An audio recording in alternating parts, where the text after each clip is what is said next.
Hello and welcome to New Filmmakers Los Angeles in partnership with NewFilmmakers magazine. My name is Danny DeLillo and we're here at the South Park Center in downtown Los Angeles, and I'm here with Rubin Stein with his movie Bailaora, or even a better in your accent, Bailaora. Sounds so much better. Let's take a look at the clip.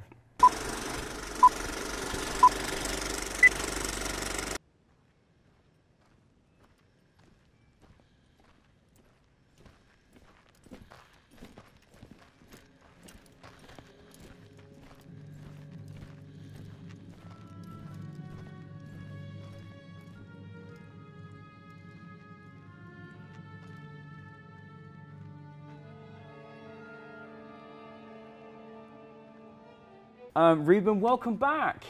I'm so happy to have you as a New Filmmakers alumni. It's great to see you back, and thank you for coming all the way from Spain to be here. Your film was amazing, and we'll go into the depths, but for those that haven't seen it, tell us a brief synopsis of your film. Well, first of all, as you may know, Bailaora is the third short film from the trilogy Light and Darkness. The first one and the second one, Tina and Tina and Nero, were screened here at New Filmmakers too, so you know them very well. Bailaora is the third one. It's also a black and white suspense-based short film. And what I can say about it is that after the war, a group of soldiers are scouting a village which is full of the dead bodies, and then they are hearing like a music of bells, and they try to enter a church, and then suddenly they find a little child, blind child, who begins to make strange movements. Yeah. Let's say that. Okay, so let's talk about your film, because honestly, I love your first two very much. I love your style. It's a very distinctive style. But my goodness, did you take us on a journey? Like, you had 1,000 people just like on the edge of their seats, you know? And I love how you still have us on the edge of your seats, but you also give us a little essence of humor at the same time, which is, you know, part of your genius. Where did your inspiration come from in creating this part of the trilogy? Where did this lead into for you?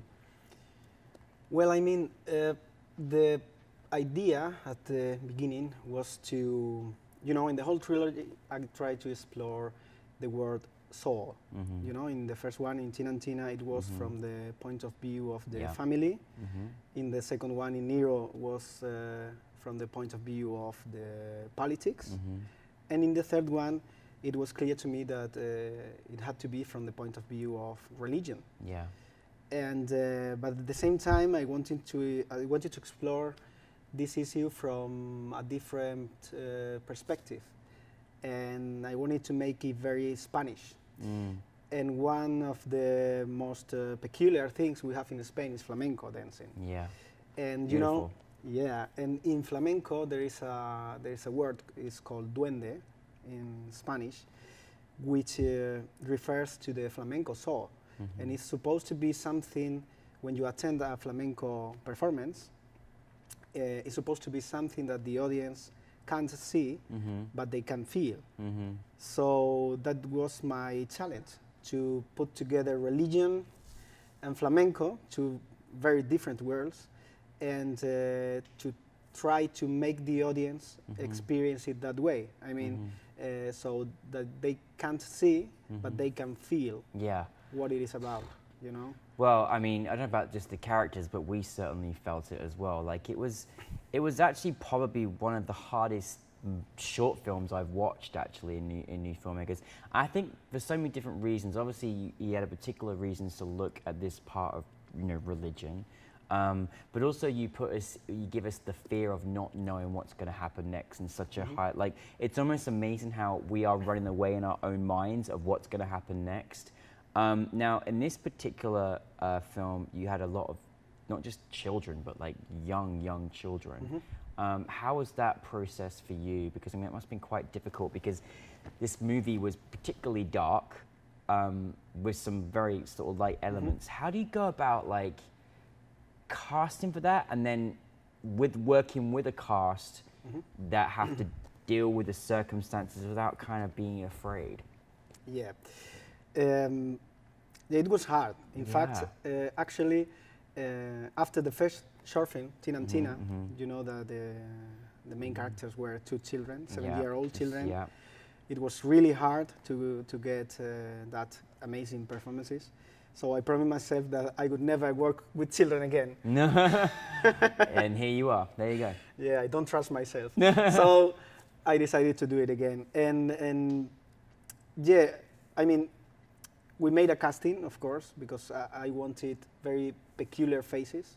Yeah, you had very interesting faces. Yeah, because as there are no dialogues, I wanted them to be very, very expressive, you know. And we made a casting. There were, I don't know, 200 children or more. And I picked these 7 children. And then for the main character, we were, you know, as it is a flamenco dancer, we were a lot talking about how we should do. I mean, do we have to make a casting just for flamenco dancers, professional dancers, children obviously, or can we try to get an actress, a little actress, and try to show them and to teach them how to perform that? And as it was a trilogy, it was very interesting to me to pick the same girl that played Tina, the role of Tina in the first short film.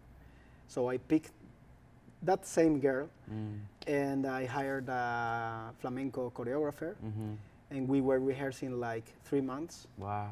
Yeah, and she was learning every movement. Wow. And it was amazing because it was like a journey. I wanted to make the journey. I mean, I'm not a flamenco expert. Great how you took the time to do that for the right person. That's really wonderful. Yeah, of course. And it was really hard for her because it's not easy no.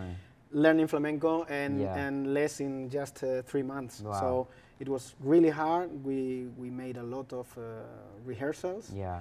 But she's amazing. I mean, that girl is phenomenal. Yeah, it's amazing. Not to mention, you don't even see her full face, and she has so much expression, just showing half of her face, like, you know, unbelievable, and the least expressive half of her face, you know, and I was amazed by that. And, you know, flamenco is such a wonderful part of Spanish culture, and so to have something that's so light where people were entertained by it in this very dark scenario was really like disturbing to watch, because I mean in Spain it's just such a beautiful part of, you know, your everyday life, and so to mix that, but then the power of dance, the power of movement, the power of all of that, which, you know, really kind of gave the essence of why certain things didn't happen in the story because of flamenco, if anything. Yeah, but you know, because of that, I always think that that best results come from non-professionals of the subject that they are talking about. I mean, I'm not a flamenco expert, so on one hand, I'm gonna approach this issue with the greatest respect, you know? But on the other hand, I got the great freedom that I don't know the rules of flamenco. So as I don't know the rules, I can break them. I love it. One of the things, the first thing I wanted to break was to eliminate all that is like the stereotype of flamenco. I mean, I eliminate the hands, so bandages. I eliminate the hair and the eyes, because those are the main weapons in flamenco. Right. And I eliminate the shoes. You know, at first the girl is with the shoes on, but she takes them off. So, and that's more powerful because it's flamenco. Breaking all the rules, aren't you? I love it. That's great. But I think it's great because you're also, you know, you're acknowledging that, but you're saying as a filmmaker, I'm gonna work through something that I'm not familiar with, and I think it's always good to, well, you always give yourself amazing challenges, you know, in your films. So what was, for you, the biggest challenge in making this particular project? Well, I mean, everything, no? It's it was a great challenge on every decision that I was taking, but probably the more difficult one was to build the whole experience, you know, because as there are no dialogues, I was worried about not having the audience trapped into the story. Oh, you had us trapped, you know, yeah. Yeah. Yeah, definitely. And to build that atmosphere with sound, with you know the children and making this music and the flamenco child doing these weirdo movements.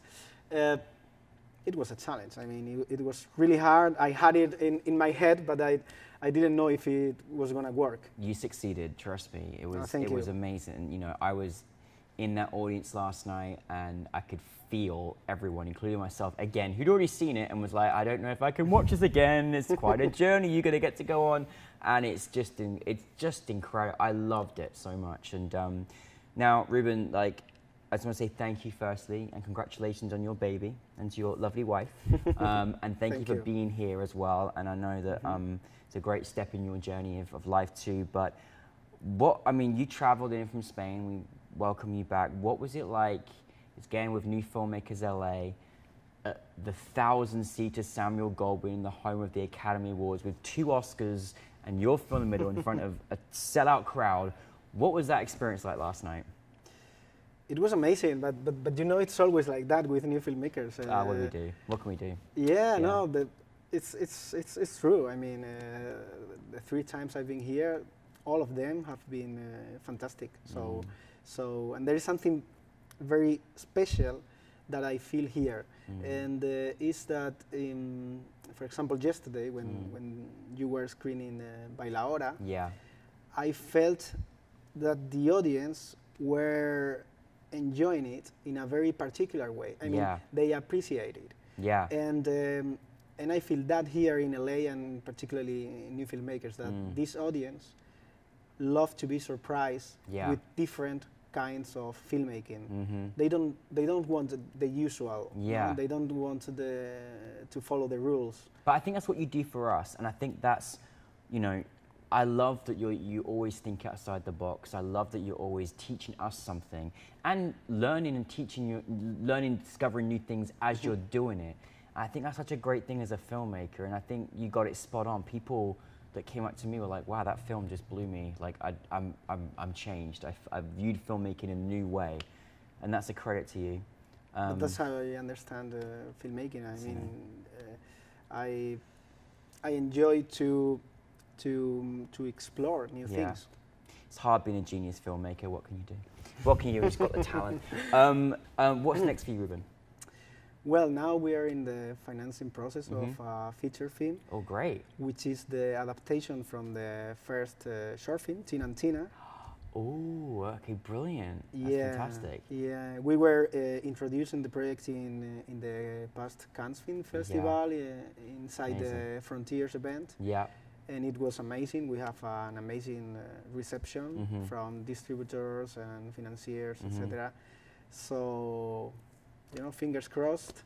It's so happening. we can make it real. Well, I mean, you know, we love your work. Keep bringing it up to us, please do, and you know, keep advocating for breaking the rules, making new, you know, dynamic films, and educating and entertaining our audience. You know, so muchas gracias. All right. Thank you, Danny. Thank you, sir. Good to see you. Good to see you. Rubin.